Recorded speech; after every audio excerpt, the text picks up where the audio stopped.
तीन एनडीए के दो बैठक में शामिल नहीं वो उनसे पूछिए। दूसरा सवाल क्या सर आपने देखा उनसे तब उनसे पूछिए। वो सवाल मेरे मुझसे 370 धारा हटे हुए 7 साल हो गए आज कितना प्रभाव देखते हैं आप जम्मू कश्मीर में इसका?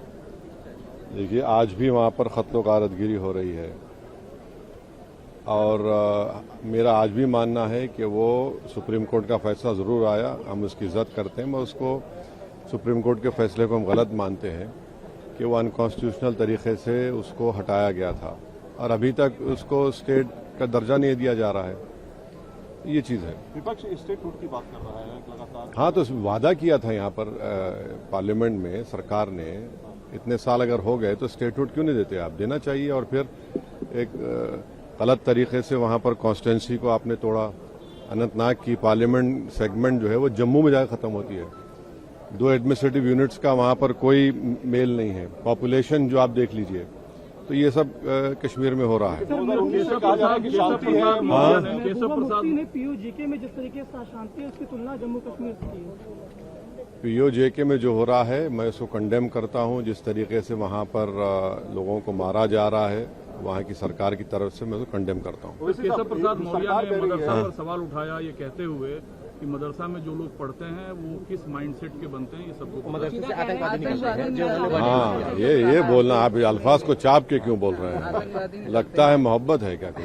वो दहशतगर्द बोल रहे थे। हाँ, तो ऐसा है ना कि आदमी की जहालत उसके अल्फाज जो जबान से निकलते हैं जाहिर हो जाती है। क्योंकि ये लोग ना इनके जो बुजुर्ग थे वो कभी आज़ादी की लड़ाई में हिस्सा लिए।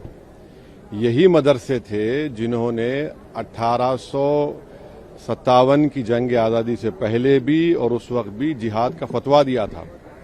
अल्लामा काफ़ी कौन थे? मुरादाबाद के थे जो फांसी पर चढ़ गए। उन्होंने जिहाद का फतवा दिया और 3 दिन में फांसी की सज़ा हो गई। पूरे उलमाए कराम को उनको फांसी दे दी गई थी।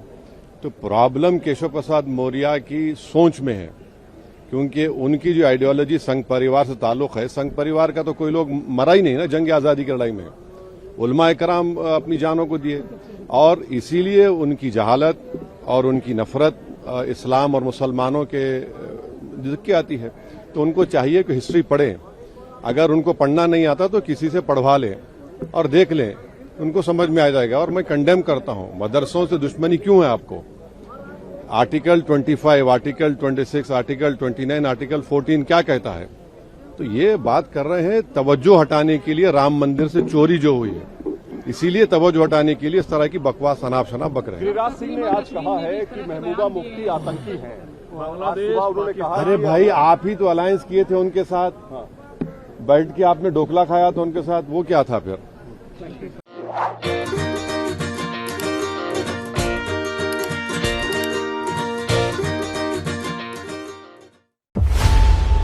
खबरों की रणभूमि में यहां शोर नहीं सोच लड़ती है, जहां शब्द नहीं फैक्ट्स वार करते हैं और हर सवाल खोलता है सच की नई परत।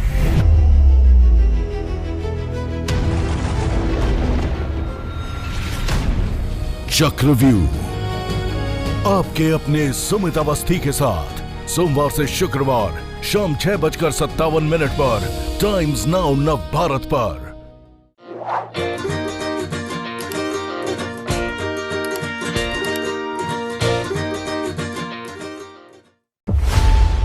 खबरों की रणभूमि में यहां शोर नहीं सोच लड़ती है, जहां शब्द नहीं फैक्ट्स वार करते हैं और हर सवाल खोलता है सच की नई परत।